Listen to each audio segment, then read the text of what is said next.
Hi, it's me again with CorelDRAW tips and tricks. Somebody sent me this logo, really fuzzy, it's not traceable, but we can work with it. So I need to make kind of this shape. And the best way I know how to shape is take two ellipses, smart fill that and get this ellipse.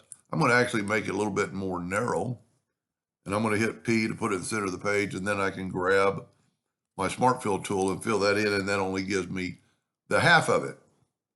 Now, there's several ways to do this, but I find that this might be the easiest. And I'm going to move this over and kind of get it about the size. Now I'm going to grab it right there. Now, I like working in the center of the page, but this logo would not center in the center of the page. And if you notice, I've got some straight sides here, going downwardly. So there's a couple ways we could do that. We need to get this thing in the center first. So I'm going to, or not the center, but I want it kind of in the center of the lines. So I'm going to kind of bring it in where it's kind of in the center. And there's maybe 10 different ways to do this. I thought about doing only half of it at a time. And see, that's what, for some reason in this shape, you get some weird, so we get half of it done, and that's pretty close, but you can move this around quite a bit more. And I like that shape. So I'm not going to worry about the other shape. What I'm going to do now is take all this away by hitting, don't hit your calculator, and then take our shape and put it in the center of the page. See the difference of the lopside? Now I'm going to get a 2-point line, and I'm going to go from that node straight up.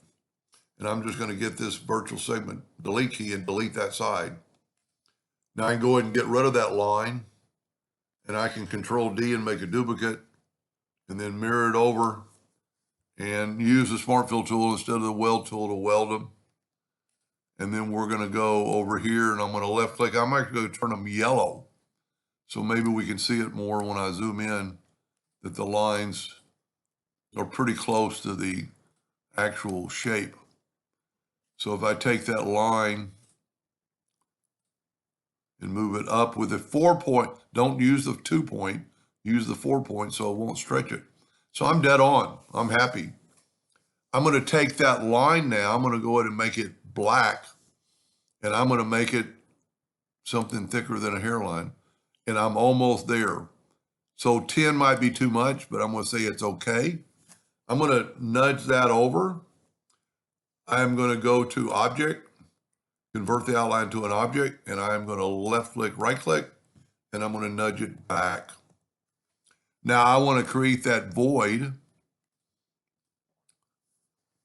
So there's two ways you could create the void. You could just take two 2-point lines and just run across there. Start moving and hold down your control button. Start moving and hold down your control button. And then if you're happy with that, let's take our line. You know what? I'm going to change my nudge factor to like 2. And let's take our line and move it over, and take our other lines and move them over. And then those lines are going to stop the Smart Fill from spreading. We're actually going to use the color from the item. So I'm going to get the Smart Fill tool, get the eyedropper. This is the same color, but you can take it from there and then Smart Fill that. That gives you that look. Now let's nudge that over. The only other thing is this really weird shape. And the best way to do something like this is take an ellipse and kind of nest it in there like you think it might look. And I think I hit it right on the mark. So this is a good lesson right here. I drew it to 6 inches, okay? Accidentally, or 0.6 of an inch. Watch what happens when I change my nudge factor to 0.6.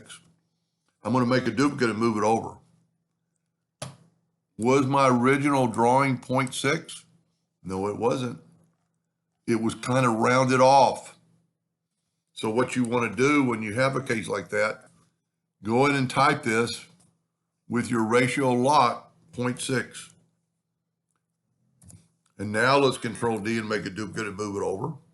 These lines have to be touching, and they are now. So when you hand draw something and you don't change the number, it's just rounding up to that ballpark.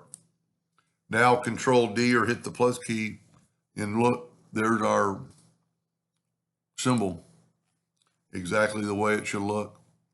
And it should be close to the same size because we use that same kind of arch. And then you could do anything you want with it.